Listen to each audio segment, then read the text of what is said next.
A story of masters and slaves, of alphas and subordinates. We're taught to be the pack leader, to dominate our dogs, to earn their respect. But what if I told you that this entire framework, this alpha theory, is built on a fundamental misunderstanding of both dogs and wolves? What if our best friends aren't conquered subjects, but willing partners who hacked the human social code? Today, we're tearing down the myths and uncovering the incredible truth about the dog-human bond. Let's start with the big one, the alpha theory. You've heard it a million times. To have a well-behaved dog, you must establish yourself as the alpha. Eat before your dog, walk through doors first. Never lose a game of tug-of-war. These ideas stem from research done in the 1940s on captive wolves. The problem? The wolves being studied were unrelated individuals forced into a confined space. It was like observing inmates in a prison yard and concluding that's how all human families work. Of course, there was conflict and a struggle for dominance. But later, when scientists like David Mech, the very researcher who popularized the alpha term, studied wolves in their natural habitat, they saw a completely different picture. Wild wolf packs aren't a constant battle for supremacy. They're families. Alpha male and female are simply the parents, and the rest of the pack are their offspring from various years. They lead not through aggression but through experience and guidance. They're providers and protectors. Mech himself has spent years trying to correct the misinformation his early work unintentionally created. So if the foundation of the alpha theory is flawed even for wolves, why on earth are we applying it to our dogs? The reality is, dogs aren't just domesticated wolves. They are their own unique species, shaped by tens of thousands of years living alongside us. They didn't just adapt to our world. They evolved specifically to connect with us. Think about it. What other animal looks to humans for cues? Point at something, and a dog will look where you're pointing. Even our closest relatives, chimpanzees, will just stare at your finger.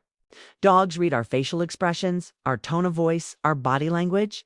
They're social savants. They didn't just learn our language. They seem to be born with a Rosetta Stone for human interaction.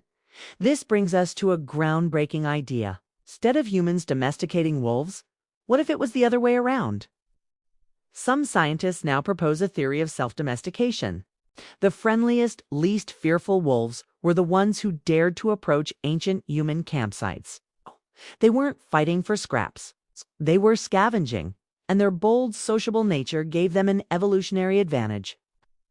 Over generations, these proto-dogs became less like wolves and more like ... well dogs. Their faces softened, their tails started to wag, and their brains rewired for cooperation with a completely different species. They chose us. They weren't conquered. They were collaborators. They saw an opportunity not for dominance but for partnership. This isn't just a nice story. There's incredible genetic evidence to back it up. Researchers at Princeton University made a startling discovery when they looked at the canine genome. They found that a set of genes responsible for what S called hypersociability in dogs are the same genes associated with a rare human, squiddy genetic condition called Williams-Burron syndrome.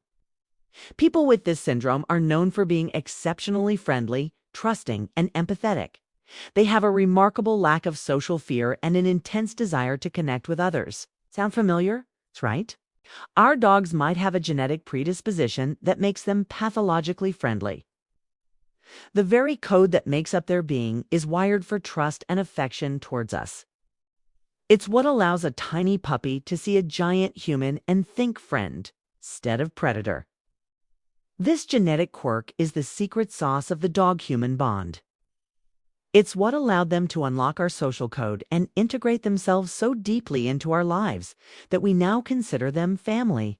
So when you see your dog, you're not looking at a subordinate trying to climb the pack ladder. You're looking at a genetic marvel, an evolutionary partner with a built-in desire to love you. They don't want to dominate you. They want to cooperate with you. They want to understand you. They want to be part of your family, not your pack of subordinates. This changes everything about how we should train and live with our dogs. Dominance-based training methods, like alpha roles or harsh corrections, are not just outdated, they're counterproductive. They create fear and anxiety, which can lead to the very behavioral problems they're supposed to solve. Imagine trying to build a friendship with someone who is constantly trying to prove they're in charge. It would be stressful and confusing, and it would damage your trust. It's the same for our dogs. They thrive on clear communication, positive reinforcement, and a sense of security. Instead of being an alpha, be a great parent or a great teacher. Provide structure, set clear boundaries, and be consistent. Reward the behaviors you want to see. When your dog does something right, let them know. Use treats, praise, or toys. This method, often called positive reinforcement, is not about being permissive. It's about building a relationship based on mutual trust and respect. You're reteaching your dog how the world works and showing them that making good choices leads to good things. It's about communication, not coercion. Think of it like this. Your dog is your partner in a dance, okay? A good leader in a dance doesn't jerk their partner around or force them into moves. They guide them with clear, gentle cues, making the experience enjoyable for both. That's the kind of relationship we should strive for with our dogs. One where we lead with wisdom and kindness, not with an iron fist. The story of the dog is not one of subjugation, but one of a revolutionary alliance.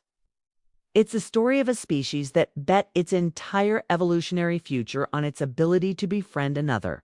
They are not our underlings. They are our greatest allies, our confidants, and our family. They cracked the human code, and in doing so, they found a permanent place in our hearts. Let us honor that incredible evolutionary journey by throwing the alpha myth in the trash where it belongs. Let's look at our dogs for who they truly are: willing partners, genetic optimists, and the best friends humanity has ever known. Let's lead with kindness, teach with patience, and love them for the incredible hypersocial beings they are. Thank you so much for watching and for being willing to see our dogs in a new light. What are your thoughts on the alpha theory? Let me know in the comments below. And if you found this video helpful, please give it a like and subscribe to Canine Secrets for more deep dives into the amazing world of our amazing furry companions. We'll see you in the next one.